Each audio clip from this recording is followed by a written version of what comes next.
Kamusta na nga po mga master at sa ngayon ay atin ang ipagpapatuloy na gisahin ang chapter 207 at 208 sa manhwa series ng Solomax UB. Subalit bago po tayo tuluyang mag-umpisa sa kwento ay nais ko munang humingi ng paumanhin sa inyong lahat buwat sa matagal kong pagkakawala dahil nagkaroon ng karamdaman ng inyong lingkod. So pasensya na po talaga mga master. Salamat po sa mga patuloy pa rin naghihintay ng ating i-upload gayon din sa ating mga masugid na followers sa YouTube at Facebook. So without any further ado ay atin na nga pong umpisahan ang kwento. Nagsimula na ngang dumating ang dagdag puwersa ng mga manlalaro patungo sa Zulu Island. Kaagad nga nilang napuna ang kakaibang klase ng ecosystem na nalika sa labas ng tore, habang ang kanilang pagkamangha at pag-iisip na malamang ay mayaman ang islang ito sa mga natural resources na tanging sa loob lamang ng tore matatagpuan ay agarang pinutol nitong si Song Chunhwa na siyang tumatayong second wave raid captain at mainam na mag-focus ng araw sa dapat nilang isagawa, buwat ng isang napakadelikadong lugar ang kanilang tinatapakan. Kinakailangan nga daw nilang alisin ang anuman at sinumang balakid na nasa kanilang landas, buwat ng ang ginawang magic portal nitong si Jinyuk ay ang siyang gagamitin din ng iba pa upang pumasok ng isla. Maya-maya ay bigla na nga lamang nakadama ang isa sa mga kasamahan nitong si Song Chunhwa na mayroong mabilis na patungo sa kanilang lokasyon, kung kaya't agaran itong nagbigay ng kautusan para sa lahat na maging handa sa posibilidad ng isang laban na kanilang kahaharapin. Subalit napahinto nga sila nung kanilang masilayang ito pala ay walang iba kundi si Yojin A, kasakasama ang ilan sa mga Sea Dragon na kanilang lubos na ipinagtaka, na ayon naman dito sa batang babae ay medyo magiging mahaba-habang kwento nga raw ang lahat ng mga ito para sa kanila. Pagkatapos ay muling ipinakita sa atin ang pinakatirahan ng lahat ng mga Sea Dragon na nabibilang sa Blue Scale Tribe. Doy nagsimula na ngang i-activate nitong si Jinyuk ang skill ng mantra taming para dito sa lahat ng mga halimaw na agad nagpakita ng positibong reaksyon. Subalit magkaganoon man ay tanging 50% lamang ang bisa ng nasabing abilidad pagdating sa mga beast-type monster na nagtataglay ng mataas na antas ng pag-iisip. Hindi naman makapaniwala etong si Yojin A sa kanyang nasisilayan. Buwat sa aniya, ang paggamit ng skill na mantra taming ay lubang kumukonsumo ng malaking porsyento ng mana, kaya't ang magawang gamitin ang naturang abilidad sa ganito karaming bilang ng mga Sea Dragon ay talagang nga raw kahanga-hanga at kapwa napapaisip kung gaano karaming mana ang kanyang tinataglay sa katawan. Pagkatapos ay tinawag nga nitong si Jinyuk ang atensyon nitong si Yojin A at inihayag na ang Blue Scale Tribe ay ang siyang pinakamatalino sa lahat ng mga Sea Dragon, kung kaya't sila ang isa sa mga pinaka-naaakmang maging kaalyansa sa laro ng Tower of Trials. Ipinaubayan na nga rin niya sa batang babae ang pangangalaga sa uwak na tinatawag na Silya, sapagkat hanggat kasakasama nga raw niya ito ay patuloy siyang susundin ng mga Sea Dragon. Ayon pa nga kay Jinyuk na magsisimula na nga raw silang gumawa ng pagkilos kontra sa larong sinusubukang burain ang sangkatauhan. Kasalukuyan ngang pinag-iisipan ito ng malalim ni Yojin A sapagkat kung kanila nga raw magagawang isara ang Dimensional Rift at matulungan ang Blue Scale Tribe ay tiyak nga raw na tatatak sa kasaysayan ang kanilang magiging tagumpay bilang kauna-unahang hakbang patungo sa pakikipag-ugnayan ng mga tao sa mga naninirahan sa tore. Pagkatapos ay nabigla nga siya nung kanyang masilayan mula sa di kalayuan etong si Chun Yusong na kaagad ngang inihanda ang kanyang hawak na espada patungo dito sa takot na Honey Lizard. Agad naman siyang pinakalma nitong batang babae at isinaad na ang mga nasabing halimaw nga daw ay nasa kanilang panig na talagang ikinabiglang mapag-alaman nitong dakilang stalker ng ating pangunahing tauhan.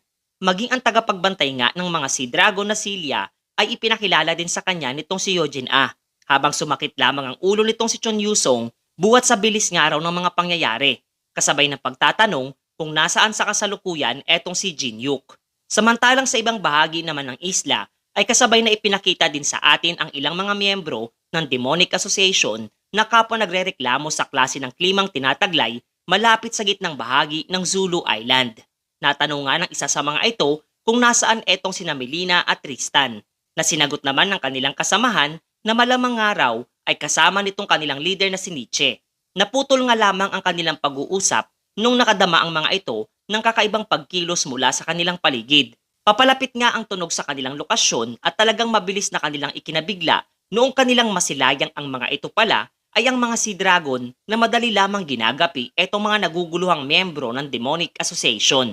Muli doong ipinakita sa atin etong si Jinyuk na nagbigay ng isang paalala na huwag magpapapasok ng sino man na sinang-ayunan naman nitong kasalukuyang tumatayong leader ng Blue Skill Tribe. Kasabay ng tuluyang pagpasok nitong binata sa loob nitong maliit na yungib. Sa bungad pa nga lamang nito ay kaagad na niyang nadama ang isang kakaiba't napakalakas na klase ng mana mula sa di kalayuan.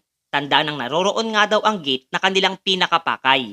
Napuna nga rin niya ang isang klase ng espesyal na barrier na tanging mapapawalang bisa lamang oras na matalo ang lumikha nito. Do'y sumingit na nga sa kanyang pagmumuni-muni etong si Alice at pinaalalahanan etong si Jinyuk na isang halatang patibong ang nakalatag sa kanilang harapan. Kung kaya't ano ang kanyang planong gagawin. Mabilis namang sinagot siya nitong binata na papasok pa rin siya sa loob nito sapagkat ang pumasok sa alam mong isang patibong ay lubos na nakakaaliw na gawin. At kasabay na kapwa nga ang dalawang ito ay tuluyang tumapak sa loob nitong barrier na tinatawag na Invitation of the Crimson Knight. Subalit ang kaninang ngiti nga nitong si Alice ay kaagad ding nabura noong kaniyang makitang ang nasa kanilang harapan ay ang aniya ay kastilyo ng pamilya Atarasya. Pagkatapos ay may isang individual na nawikang siya nga raw ang naganda ng naturang entablado para sa kanilang muling paghaharap nitong dating leader ng mga vampira. Ang individual ngang ito ay si Hyacinth de Shelfendino na muling isinaad na minsan sa lugar na ito ang dating tinaguri ang pinakamalakas na vampirang si Alice Atarasya ay kanila di umanong ikinulong at kahit na nga ang dalawa sa mga selyo ay naalis na, ay hindi pa rin ito nangangahulugang magagawa na niyang gamitin ang buong lakas ng kapangyarihan mayroon etong si Alice. At sa pagkakataong ito ay kaniya nga raw tatapakan at dudurugin nang walang anumang awat pag-aalinlangan ang dating leader ng Atarasya. Kasabay ng pag-activate niya ng skill na Unique Spear Thunder Armament. Kinuha naman itong si Jinyuk ang atensyon nitong si Alice at mas minabuting ilahad na huwag niyang alalahanin ang tungkol sa pagkonsumo ng mana sa pakikipaglaban at sa pagkakataong ito ay mas mainam nga raw kung ang pagiganti niyang ninanais ay siya mismo ang gumawa gamit ang kanyang mga kamay. Sa payag nga niyang narinig ay bagyang napangiti itong babaeng vampira at nagsimula na ring i-activate ang kanyang Unique Spear Revelation of Creation. Matapos noon ay wala nang anumang sinayang pangsandali etong dalawang babaeng vampira at agad kinumpronta ang isa't isa habang punong-puno ng intensyon na tapusin ang buhay ng kanilang katunggali. Ayon pa nga sa binata na mukhang marami nga daw dapat ayusin etong dalawa sa kasalukuyan kasabay ng pagbaling ng kanyang atensyon para dito sa aniya ay individual na kanyang kahaharapin na wala ngang iba kundi ang matandang si Nietzsche mga master. Nabigla nga etong matanda kung papaano napag-alaman nitong si Jinyuk ang kanyang pangalan. Habang do'y inactivate naman nitong binata ang skill niyang Primordial Flame, subalit napahinto nga siya nung bigla na lamang napawalang bisa ang kanyang skill. Kasabay ng pagsambit nitong si Nietzsche na napakaraming bagay na ngaraw ang kanyang narinig tungkol sa binata at sapat na ngaraw ang mga iyon upang sumakit ang kanilang ulo sa palagiang pagsira nito sa kanilang mga adhikain mula sa kakayahan nitong gumamit ng napakaraming klase ng abilidad. Kung kaya't masasabi nga niyang siya nga raw ang pinaka-naaakmang katapat nitong si Jinyuk. Mayabang ang isinaad nitong si Nietzsche na ang mga ipinagmamayabang araw na skill mayroon etong binata ay walang kwenta pagdating sa kaniya, kasabay ng paglabas nitong Cerberus mula sa kanilang likurang bahagi. Agad nga itong nagbuga ng naglalagablab na apoy patungo sa tumatakbong binata. Sinubukan nga niyang i-activate ang skill na Glacier Formation, subalit kapwa ito ay agad ding napawalan ng bisa. Do'y malakas ngang inulit nitong matanda ang kanyang naging unang payag na walang silbi ang lahat ng kanyang mga gagawin, kasabay ng mabilis na pagtahak nitong Cerberus sa kinaroroonan nitong si Jinyuk at nagpakawalang muli ng napakalakas na yabag sa naturang lokasyon. Matagumpay naman itong naiwasan ng ating pangunahing tauhan na nasambit pa ngang kung hindi niya magagawang gumamit ng anumang skills ay kaniya na lamang di umanong tatalunin ang Cerberus gamit ang pisikal na lakas at kaagad na mabilis nga niya itong binigyan ng isang napakalakas na sapak. Kasunod noon ay etong ang si Nietzsche ang kanyang pinunteriya. Subalit gamit nga lamang ang kanyang skill na Psychokinesis ay napahinto sa pagsugod etong si Jinyuk at mas minabuting umatras na muna. Napagtantungan nitong binata na ang skill na ginagamit at tinataglay nitong matanda ay ang tinatawag na nihilismo na nagagawang mapawalang bisang abilidad ng sino mang individual na kanyang pagtutuunan ng pansin. Napapahanga nga siya buwat sa nagawa nitong makakuha ng ganong karera na skill katulad ng fusion. Literal nga raw na sakit ito sa kanyang ulo. Subalit muli nga lamang napangiti etong binata buhat sa nakaisip ito ng klase ng panibagong estratehiya na papabor sa kanya. Pagkatapos ay ipinakita sa atin etong sina Chun Yusong na sinusubukan ngang sundan ang naiwang bakas, mayroon etong si Jin Yuk. Naguguluhan nga etong si Yojin A kung talagang magagawang matukoy nitong lalaki niyang kasamahan ang naiwang mana signature, mayroon etong ating pangunahing tauhan na sinagot naman ito ng oo. Ayon pa nga sa kanyang dakilang stalker na hindi nito maitatago ang kanyang mga naiwang bakas sa kanya. Buhat ng napakatagal ng araw niya itong isinasagawa na bagya namang ikinabahalang marinig nitong batang babae at nagdududa kung talaga nga daw bang magkakampi etong dalawa.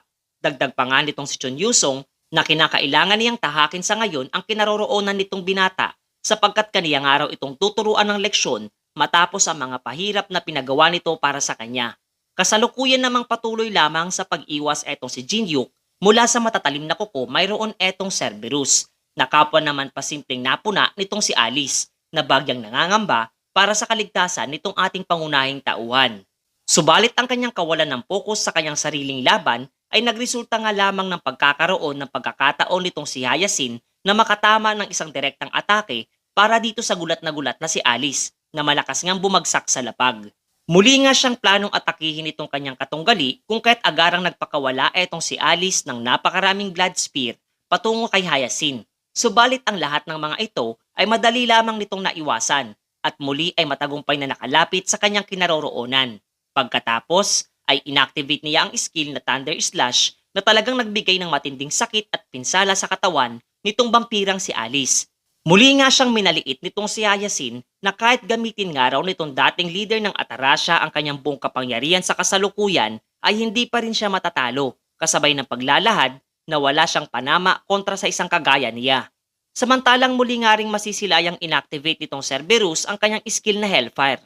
Subalit ang apoy nga nito ay hindi na niya tuluyang naibuga sapagkat mabilis itong sinapak nitong ating pangunahing tauhan, gayon din kasunod nito ay malakas nga niya siyang hinambalo sa lapag. Magkaganoon man ay napuna pa rin nitong si Jin Yuk na patuloy pa rin humihinga itong Cerberus kasabay ng muli nitong pagbangon. Paliwanag pa nga nitong si Nietzsche na ang halimaw na Cerberus ay hindi mapapaslang ng kahit anong klase ng pag-atake at tanging papanaw lamang ito kung nanaisin at bibigyan ng paintulot ng kanyang itinuturing na master. Gayon din, hanggat nakatitig nga raw siya sa direksyon nitong si Jin Yuk ay hindi nito magagawang makagamit ng kahit anong abilidad, kaya't mamamatay nga daw ito dahil sa matinding pagod sa pakikipaglaban. Pagkatapos ay may isang item nga siyang inilabas at iniabot para dito kina Melina at Tristan.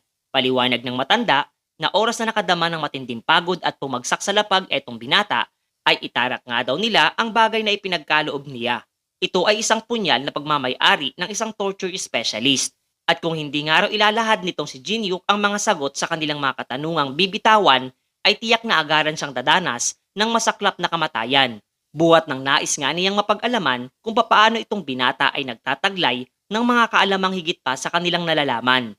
Ngunit sa mga oras ngang iyon ay kapwa nadaman nilang dalawa nitong si Hyacinth ang panibagong presensyang pumasok patungo sa loob nitong nilikha nilang barrier.